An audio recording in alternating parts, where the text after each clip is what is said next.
मुंबईत पुन्हा एकदा मुसळधार पावसाने जनजीवन विस्कळीत केलंय.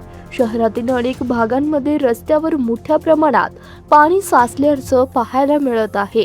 वाहतुकीचा वेग पूर्णपणे मंदावला आहे. अंधेरी सबवे परिसरात पाणी भरल्यानं नागरिकांना मोठा त्रास सहन करावा लागतोय. कामावर जाणारे कर्मचारी, विद्यार्थी आणि वाहन चालक यांना पावसामुळे मोठ्या अडचणींचा सामना करावा लागतोय.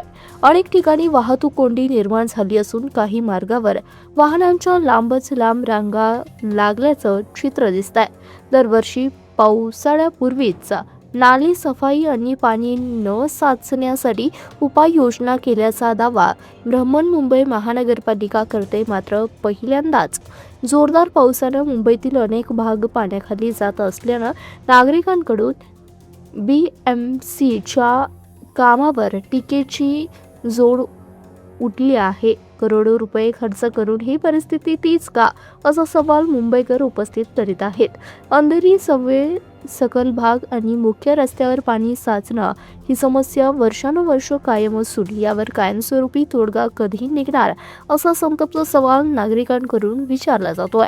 मुंबईत मुसळधार पाऊस सुरूच राहण्याची शक्यता असल्यानं नागरिकांनी आवश्यक तेवढाच प्रवास करावा, पाणी साचलेल्या भागात वाहन नेणे टाळावे आणि प्रशासनाच्या सूचनांचे पालन करावे, असे आवाहन करण्यात आले आहे.